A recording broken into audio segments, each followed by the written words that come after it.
आज की पहली न्यूज हम बात करेंगे दोस्तों Haryana anti conversion bill. Haryana anti conversion bill मैंने जैसे बताया 10 तारीख का हम कर रहे हैं, तो ये जो न्यूज है ये न्यूज आपकी आई हुई थी द हिंदू के अंदर में 9 तारीख को। अगर मैं बात करूं, ठीक है, 9 तारीख को ये पूरी अपडेट हुई थी 11 साढ़े 11 बजे।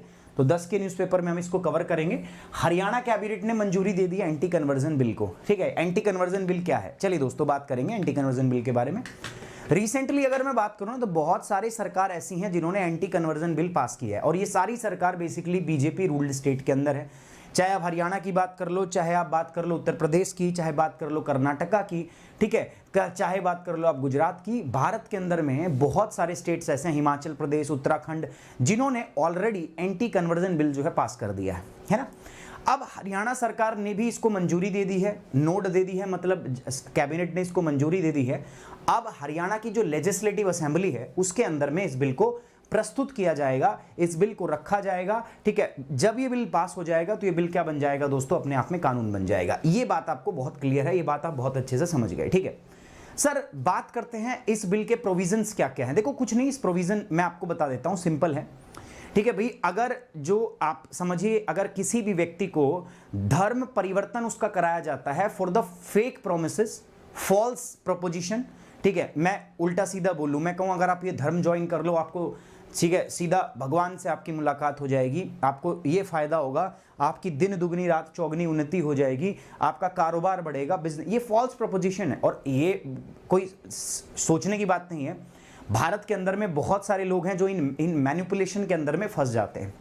दूसरा, शादी होती है इसी के आधार पे। ठीक है, मैं मान लो शादी करूंगा तो या तो मैं अपना धर्म बताऊंगा नहीं स्टार्टिंग के अंदर, या मैं धर्म बताऊंगा और जबरदस्ती उसको फोर्स करूंगा दोस्तों उसका धर्म चेंज करने के लिए। आप बात समझ रहे हैं, एक व्यक्ति ठीक है उसको क्या करेगा, फोर्स करेगा। जैसे अभी मान लो मैं ना बताऊं, शादी के बाद मैं बताऊं और फिर उसके बाद में मैं कहूं कि नहीं भाई तुम्हें भी धर्म परिवर्तन करना पड़ेगा, फोर्स, तो इनको बोलते हैं फोर्स कन्वर्जन। ठीक है, शादी के लिए फोर्स कन्वर्जन जो हो रहे हैं उनको रोकने के लिए, उस चीज के लिए हरियाणा सरकार जो है ये पहल की है। अब दोस्तों एंटी कन्वर्जन लॉ जो है, ठीक है, सरकार कह रही है इसके अपने फायदे हैं। फायदे क्या हैं दोस्तों, सरकार कह रही है कि जो फ्रॉड मैरिजेस हो रही हैं ऑन द बेसिस, जिनके बेसिस पे धर्म परिवर्तन हो रहे हैं, उनमें रुकावट आएगी, पहली बात। दूसरा, हमारा आर्टिकल 25 जो है, संविधान जो है, उसने क्लियरली बोला हुआ है कि भाई संविधान के अंदर में हर व्यक्ति को, कोई भी व्यक्ति हो, उसको पूर्ण अधिकार है अपना धर्म चुनने का, ठीक है, अपने धर्म को प्रैक्टिस करने का, अपने धर्म को प्रोफेस करने का।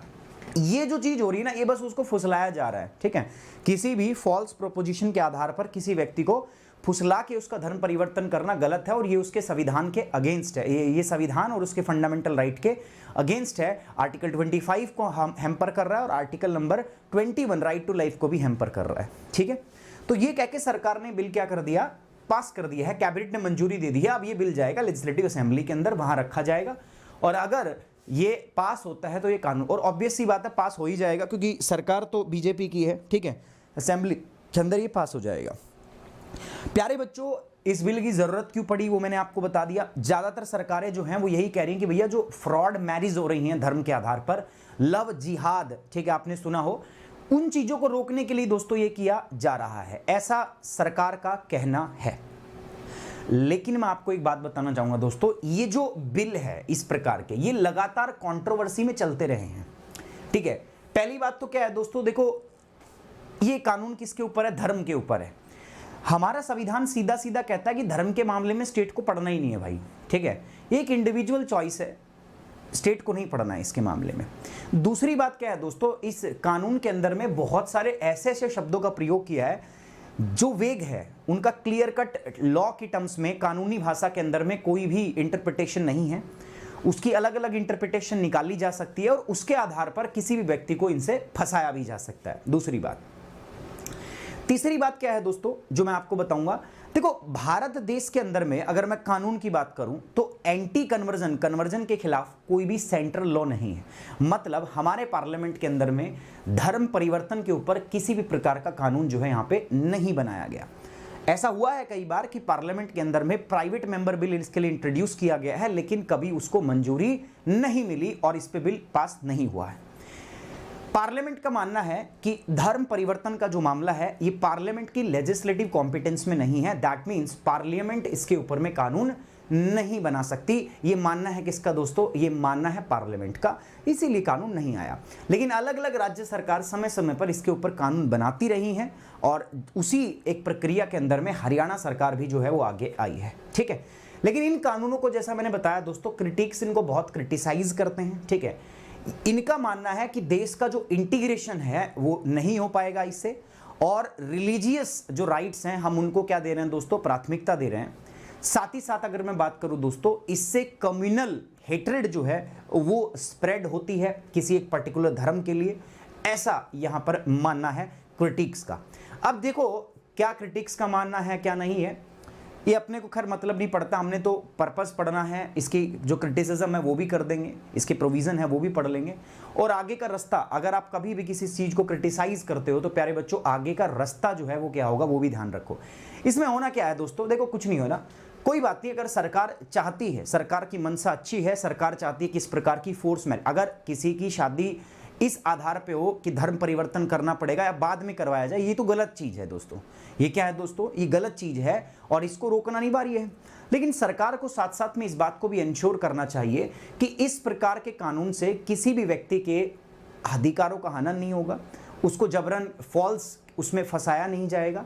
साथ ही साथ में दोस्तों किसी भी धर्म का व्यक्ति हो, ठीक है, सब पे समान एक्शन होगा और कम्युनल हेट्रेड जो है इस चीजों से ना फैले, ये सरकार को सुनिश्चित करना चाहिए। चलिए दोस्तों, ये सारी चीजें हैं जो मैंने आपको बताई। आई थिंक आपको चीजें समझ में आई। जिनको समझ में आई दोस्तों उनको मैं रिक्वेस्ट करूंगा कि एक बार फटाफट से वीडियो को क्या करें, लाइक और शेयर करें अगर आपको समझ में आ गई है तो। It's my humble request guys, एक बार वीडियो को क्या करना है, आपको शेयर करना है। एवरीबडी प्लीज गाइज जल्दी से एक बार शेयर कर दीजिए।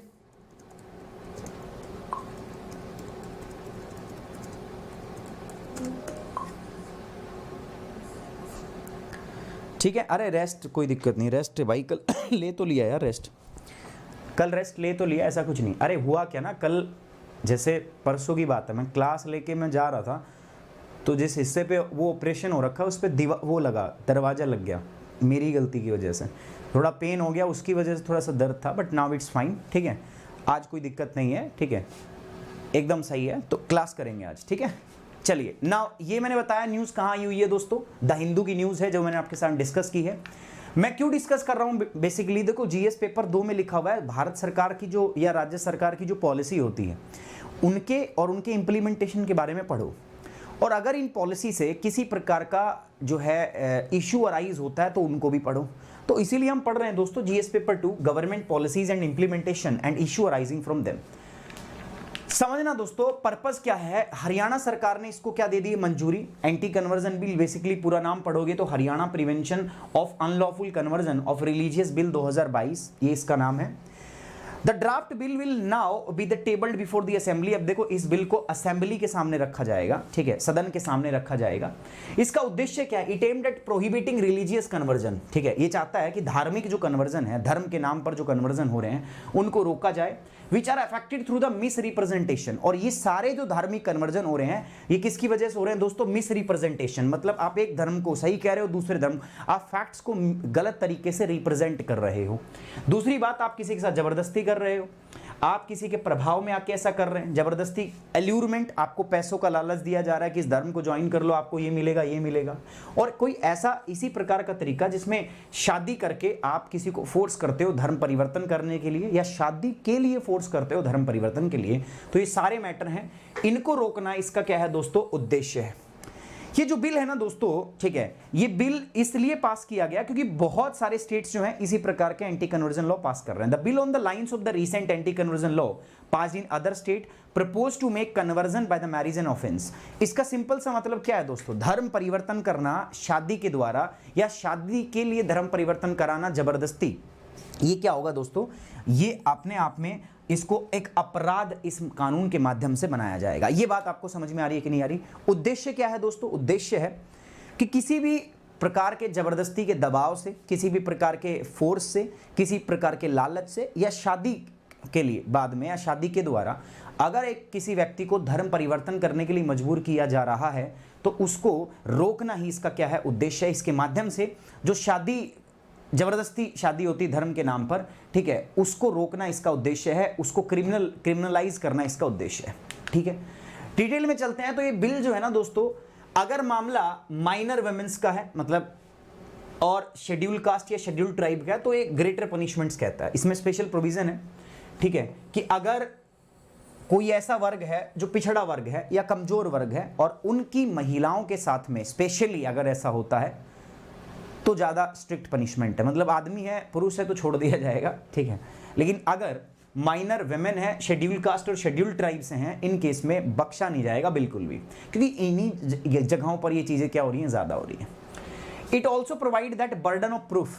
बर्डन ऑफ प्रूफ का मतलब है साबित कौन करेगा भाई शादी होगी, ठीक है, शादी कर ली, उसके बाद धर्म परिवर्तन किया नहीं किया, ठीक है, जबरदस्ती किया या जबरदस्ती नहीं किया, ये साबित करना किसके ऊपर डिपेंड करेगा दोस्तों, ये साबित करना, इसी को बोलते हैं बर्डन ऑफ प्रूफ। ये कह रहा है ये जो बर्डन ऑफ प्रूफ है ना दोस्तों, ये किस पे जो है आपका पड़ेगा, ठीक है, whether a conversion was not affected through the misrepresentation, use of force, under threat, under influence, coercion, allurement or by any fraudulent means, by marriage or for marriage for the purpose of carrying out conversion lies on the accused. Accused समझ रहे हो, मान के चलो मेरे पे आरोप है, इसकी इस लाइन का मतलब समझाता हूं मैं।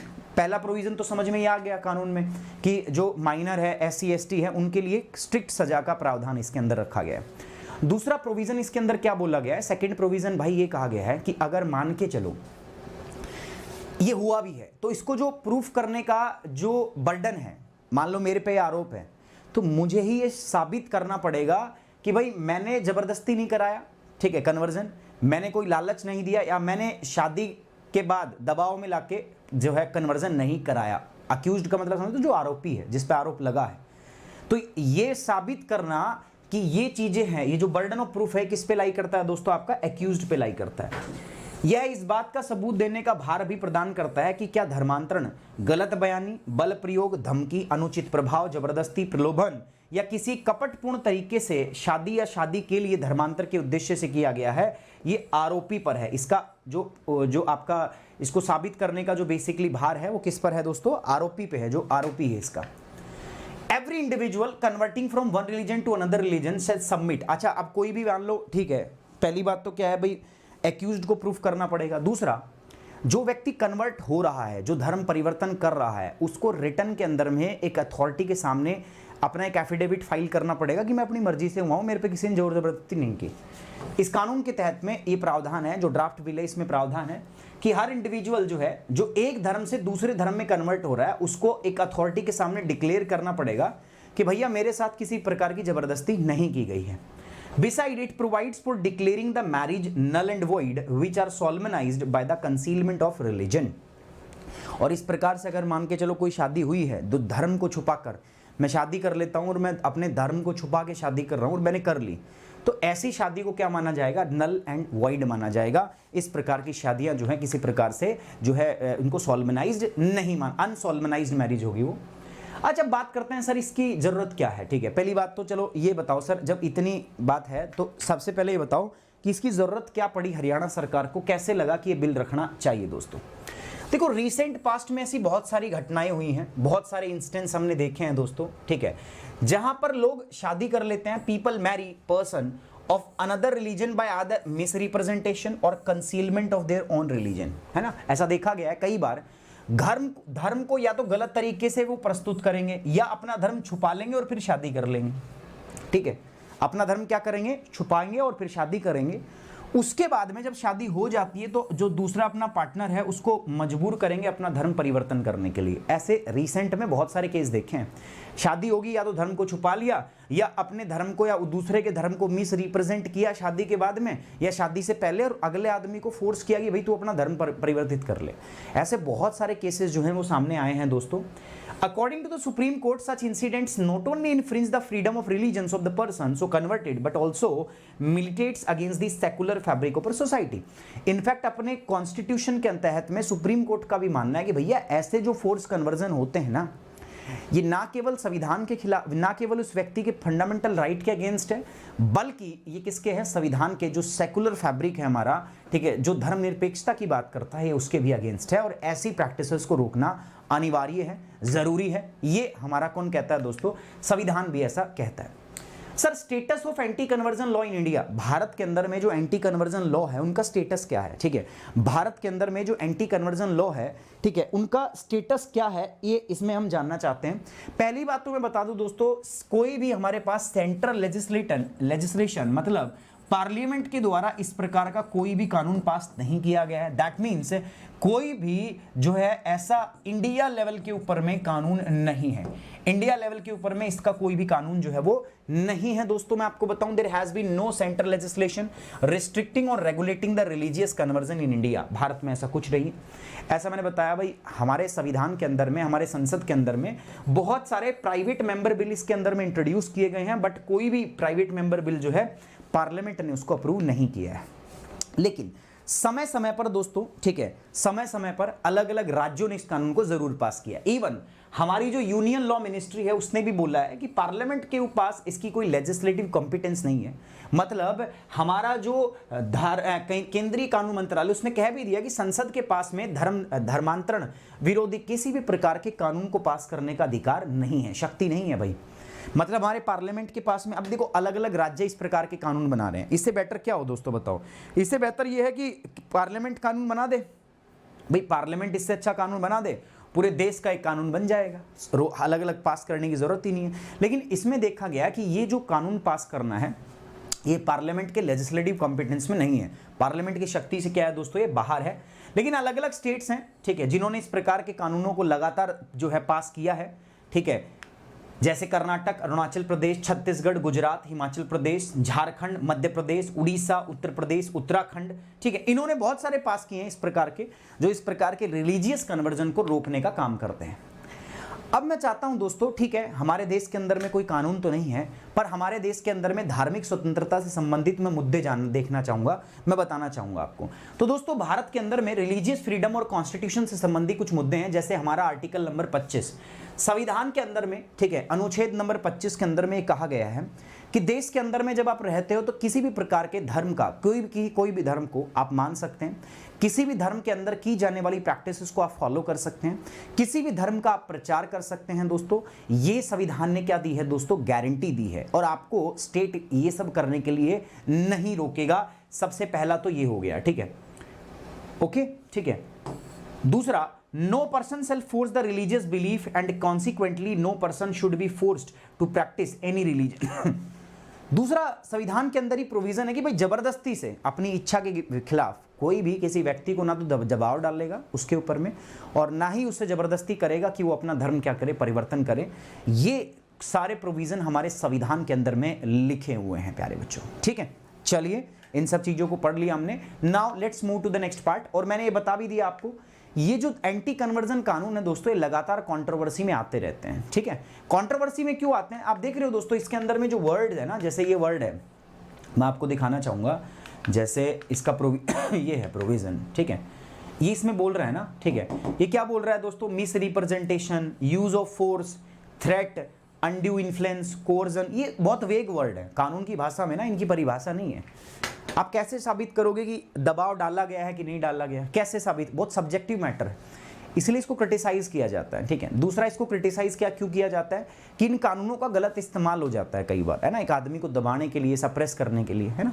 तीसरा क्या है, इससे जो भारत का सोशल फैब्रिक है ना, ठीक है, सोशल स्ट्रक्चर, सॉरी, जो आपका सेकुलर फैब्रिक है उसके ऊपर प्रभाव पड़ता है, कहीं ना कहीं भारत की एकता जो है वो इससे क्या होती है, प्रभावित होती है, ठीक है। इसके आधार पर इन कानूनों को क्या किया गया है, क्रिटिसाइज किया गया है। दूसरी बात, इससे संबंधित कुछ मुद्दे हैं रिलेटेड सर्च में, मैं आपसे जानना चाहूंगा दोस्तों। पहली बात है issue associated with the anti conversion law, ठीक है, आपको बताना है जो धार्मिक एंटी कन्वर्जन से संबंधित कानून है वो कौन से हैं। Supreme court judgment in this regard, supreme court की जजमेंट क्या है इस मामले के अंदर में। आर्टिकल 21 ऑफ द कॉन्स्टिट्यूशन जो राइट टू लाइफ कहते हैं, ठीक है, ये सारी चीजें हैं जो पढ़नी है। अच्छा, सुप्रीम कोर्ट की जजमेंट स्पेशली आपको देखनी है। अगर मैं बात करूं, कई सारी जजमेंट, अभी जो हिजाब वाला केस आया था, हिजाब वाला, उसमें मैंने बताया था, ठीक है। एक और केस है हादिया केस, ठीक है, या आपका पुट्टा स्वामी जजमेंट है, उसके अंदर में भी इसकी बात हुई है। तो कुछ सुप्रीम कोर्ट के बहुत इंपॉर्टेंट केस हैं जो आपको क्या करने हैं, यहाँ पर ध्यान में रखने हैं, समझने हैं, पढ़ने हैं। मैं बात करूंगा दोस्तों प्रीलिम स्पेसिफिक का, प्री का। तो प्री के लिए मैंने बताया दोस्तों आर्टिकल 25 और आर्टिकल 28, ठीक है, 25 से 28 के बीच की बात जो है ना, ये इसमें धार्मिक स्वतंत्रता के बारे में बताया गया है, वो आपसे पूछा जा सकता है। Status of anti conversion law India, Bharat के अंदर में क्या स्टेटस है इन धार्मिक धर्म परिवर्तन के जो अगेंस्ट में जो कानून है इनका, क्या कोई सेंट्रल लॉ है नहीं है, कितने राज्यों ने कानून पास कर रखे हैं, ये पूछा जा सकता है। कौन कौन से राज्य हैं जिन्होंने इस प्रकार के कानूनों को ऑलरेडी पास किया हुआ है, ये आपसे पूछा जा सकता है प्रीलिम्स के अंदर में, ठीक है।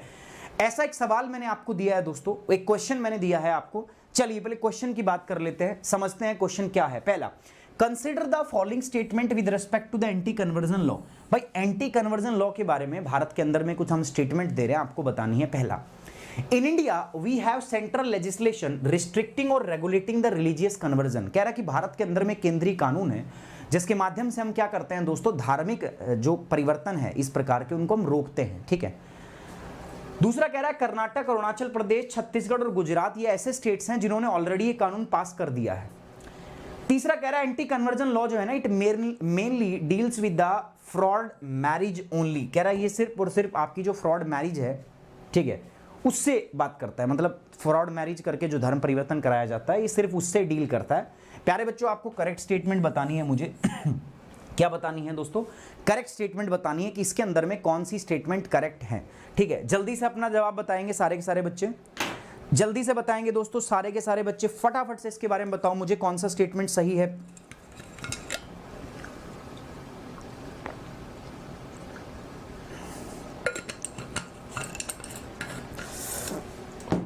कौन सा स्टेटमेंट सही है, सब बताएंगे जल्दी से।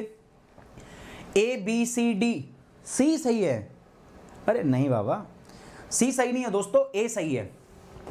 सॉरी, ए सही नहीं है यार, मैंने सही पूछा है ना, सो ए इज नॉट करेक्ट, ठीक है। Anti conversion central legislation restrict the regulating, ये तो है नहीं, गलत है, ठीक है। तीसरी की अगर मैं बात करूं ये भी गलत है, ठीक है, ये सही है, सही कह रहे हो आप, C is the correct answer, है ना, C is the correct answer. So let's देखो सी क्या है दोस्तों, सही जवाब हिंदी में भी है, धार्मिक विरोधी कानून के संबंध में, धर्मांतरण विरोधी कानून के संबंध में। तो पहला कह रहा है भारत में हमारे पास धार्मिक रूपांतरण को प्रतिबंधित या विनियमित करने वाला एक केंद्रीय कानून है, नहीं है भाई। वर्तमान में कर्नाटक और ये नाम जरूर याद करना किन किन स्टेटों ने पास कर रखा है, इनके ऊपर भी सवाल बहुत बन सकता है, ठीक है, मैं बता रहा हूं इस पे सवाल बन सकता है। चलिए आगे बढ़ रहा हूं मैं, मेंस का भी मैंने सवाल बनाया है इसके ऊपर, ठीक है, मेंस के ऊपर भी हमने लिखने का प्रयास करना है, ठीक है। मेंस पे सवाल क्या है दोस्तों, discuss the Haryana prevention of unlawful conversion of religious bill 2022। आपको इसको डिस्कस करना है, इसके क्या प्रोविजन है, क्या प्रावधान है, क्या जरूरत थी, ठीक है, सब डिस्कस करना है। साथ ही साथ दोस्तों इसकी जरूरत को और इससे जुड़े हुए मुद्दे, इश्यूज, प्रॉब्लम क्या क्या इससे, वो आपको डिस्कस करनी है दोस्तों। एंड साथ साथ में आपको सुप्रीम कोर्ट की जो जजमेंट है वो भी डिस्कस करनी है कि सुप्रीम कोर्ट ने इस प्रकार के कानूनों पर किस प्रकार की प्रतिक्रिया दी है। सो ये हमारा सवाल रहेगा प्यारे बच्चों, ठीक है। आपको लिखना है दोस्तों इसके अंदर 250 वर्ड्स के अंदर में, ठीक है, 250 शब्दों में लिखना है, प्रयास करना है प्यारे बच्चों। जो मेरे साथ जुड़ना चाहते हैं, मेरे साथ अपना आंसर मैच करना चाहते हैं, मैंने बता दिया, वो मेरे साथ टेलीग्राम पे जुड़ जाओ। मैं इस पे कब क्लास करूंगा आपको टाइमिंग बता दूंगा। और साथ ही साथ एक और इंपॉर्टेंट बात मैं आपको बताना चाहूंगा, वो क्या है कि प्यारे बच्चों ये आंसर जो है ना, आप सबसे मेरा रिक्वेस्ट है, जो भी बच्चा लिखता है ना, ठीक है, वो बच्चा जो है मेरे साथ इसको ट्विटर के ऊपर में जरूर पोस्ट करे, ट्विटर के ऊपर जरूर पोस्ट करो यार, ठीक है। देखो एक कदम उठाने से ही बात बनती है। अगर आप में से 2 बच्चे करेंगे, आज कल 3 करेंगे, परसों 4 करेंगे, नरसों 5 करेंगे, फिर 6 करेंगे, इसी से चीज़ आगे बढ़ेगी। तो जो अगर एक भी बच्चा लिखता है तो मेरे साथ जाओ और ट्विटर के ऊपर जाके इसको क्या करो, टैग करो, शेयर करो। देखो अपने को ना यार एक जागरूक भारत बनाना है, ठीक है। और एक जागरूक भारत जो है दोस्तों, वो इस प्रकार से आपस में सोशल मीडिया के थ्रू कनेक्टेड। सोशल मीडिया में बड़ी पावर है यार, तो मैं चाहता हूँ इस पावर का इस्तेमाल हम भी करें अपने स्टूडेंट्स के लिए। अगर आप में से कुछ बच्चे इसको स्टार्ट करेंगे ना, तो मैं मान रहा हूँ दोस्तों एक क्रांति की तरह फैलेगा और सारे बच्चे इस पर क्या करेंगे, काम करेंगे, ठीक है। समझ में आ रही है बात? चलिए। एंड साथ ही साथ में दोस्तों देखो मेरे साथ जुड़ के आप प्लस कोर्स भी कर सकते हो। प्लस कोर्स करने के लिए दोस्तों मैं आपको बताता हूँ, ये जीएस का प्लस कोर्स है। तो यहाँ पर आप प्लस और आइकॉनिक 2 प्रकार के सब्सक्रिप्शन जो है आप यहाँ पे ले सकते हो दोस्तों प्यारे बच्चों।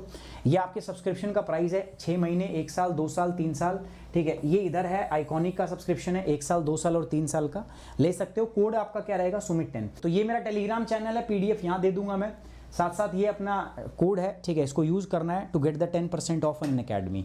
आई hope you like the session, you enjoy the session. So guys please like the video, share it and subscribe the channel. Thank you very much, take care, bye bye, जय हिंद, लव यू गाइज।